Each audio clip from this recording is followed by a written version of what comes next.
For planning, really there is no average day.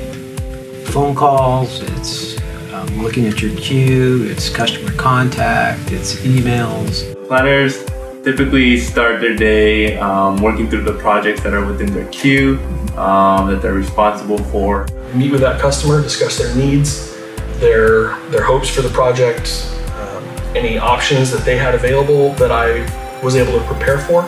So discuss those options as well as timelines, because everyone wants to know about a timeline. It's trying to get some information from the customer that you might need to further along their project. The goal for any project for me was always to make sure that for that project someone else had the responsibility for the next thing to do, so that I could take the next step. And that in that way I could keep the job moving. Basically, they're project managing as well to meet the customer requested deadlines for service on the new business side.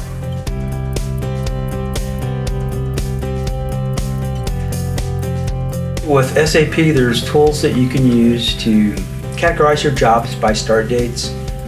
Usually what I try to do is progress the jobs that I'm assigned to as far as I can, make a ton of notes, a lot of communication, like I said, with the customers, so you're involved with the project. Most of it is all in the computer, navigating through SAP, MBMS, service history, GIS, any of those is important. But you have to look at all your projects. You can't just concentrate on one and think that's it and that's going to be your day. It's having your hands and multitasking on a lot of them.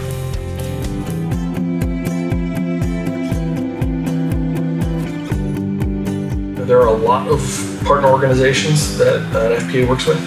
Engineering is required on a lot of jobs for pipe sizing, for verification, determining if pressure is available for a specific need of the customer, and then permitting, of course, is a huge issue. Anytime you get into public property in any way, you're going to be dealing with some permitting agency, whether it's a city, county, state, Caltrans. So working with your permitting clerk in order to get those permits as fast as you can is huge, because those are going to be one of the biggest things. That's going to be one of the biggest things that's going to hold up a job.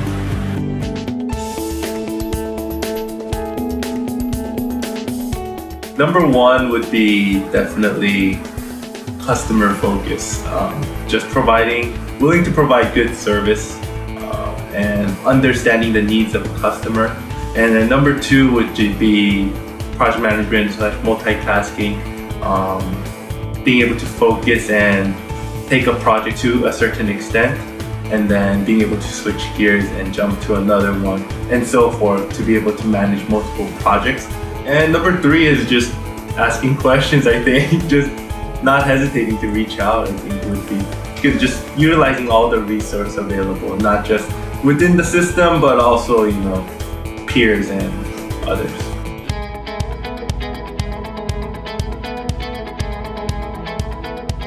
Things that you can control as an FPA, the biggest one is communication. When you're a new planner, you're going to have to deal with confrontation with the customer sometimes. And it's not really confrontation, it's maybe hearing their side of the story, and you have to learn to explain the company's side and why we're going to be doing things a certain way.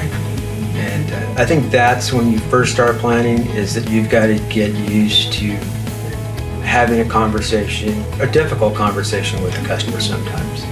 Being known or available as someone who returns phone calls, returns emails, who communicates above and beyond, even when you don't have what you may be waiting for as a satisfying answer, is huge, and customers 100% appreciate that all the time.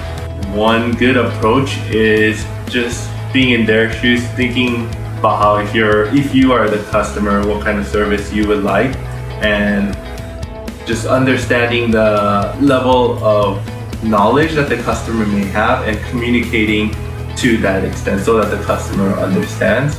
On frequent occasions, you will have a customer reaching out after a day or two looking for an answer on something that you have told them already is going to be a week or 2 weeks or maybe even a month before you have a solid answer for them.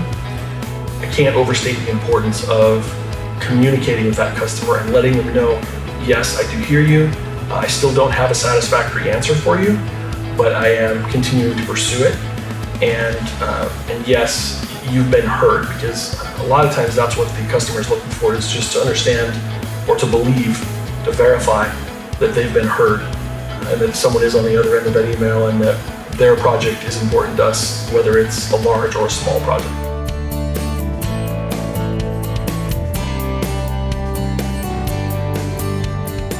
For some of the new planners that are starting, I don't want you to get discouraged. Latch on to an older planner, somebody that can mentor you, because a lot of the stuff that you're going to be learning is out at your base location.